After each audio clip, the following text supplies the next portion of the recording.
सुरुवातीला एक breaking news येते विधानसभेतून। लंडनमधील वाघनखं ही महाराजांशी संबंधितच असल्याचा दावा सांस्कृतिक कार्यमंत्री सुधीर मुनगंटीवार यांनी केलेला आहे। इतिहास संशोधकांनी ही वाघनखं छत्रपती शिवाजी महाराजांची नसल्याचा दावा केला होता, मात्र मुनगंटीवार यांनी तो दावा खोडून काढलेला आहे। 19 जुलै रोजी वाघनखं महाराष्ट्रात आणणार असल्याची माहिती सुद्धा त्यांनी दिली आहे।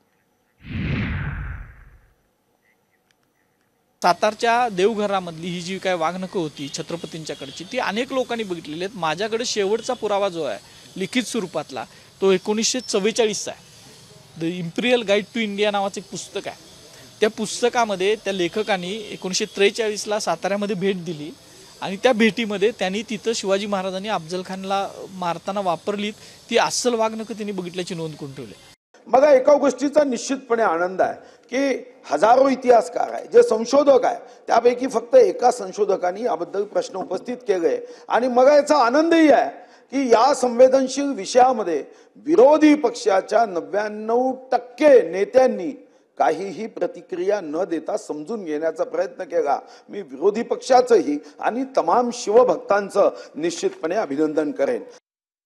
दरम्यान इतिहास अभ्यासक इंद्रजीत सावंत यांनी पुन्हा एकदा मुनगंटीवार यांचा दावा फेटाळलाय। साम टीव्हीशी फोनवरून दिलेल्या प्रतिक्रियेमध्ये सावंत नेमकं काय म्हणाले आपण ऐकूयात।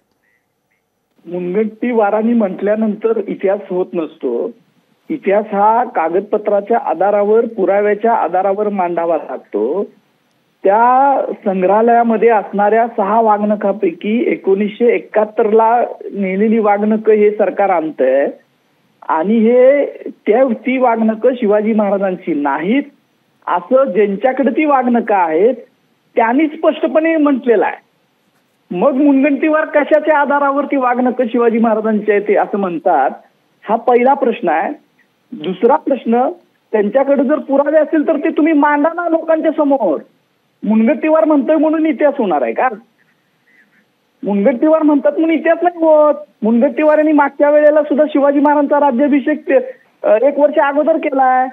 मुनगंटीवार जाहीर चर्चेला येणार आहेत का? चर्चेला त्यांना घ्या चॅनेलवर, विचारतो त्यांच्याकडे काय पुरावे आहेत। समोर जाहीर चर्चेचं मी आव्हान देतोय त्यांना, त्यांनी यावं आणि सांगा पुरावे घेऊन यावेत ना। ज्यांच्याकडनं आणतंय ना तुम्ही ती वाघनखं, ती म्युझियम सांगते ना महाराजांची नाही आहेत म्हणून, आणि फ्लोअरवर धडधडीत कसं काय खोटं बोलू शकतात? महाराष्ट्रातील सर्व बातम्यांचे विश्वासार्ह व्यासपीठ, सकाळच्या सर्व सोशल मीडिया प्लॅटफॉर्मला लाईक, फॉलो आणि सबस्क्राईब करा। तसंच सर्व नोटिफिकेशनसाठी बेल आयकॉन प्रेस करायला विसरू नका।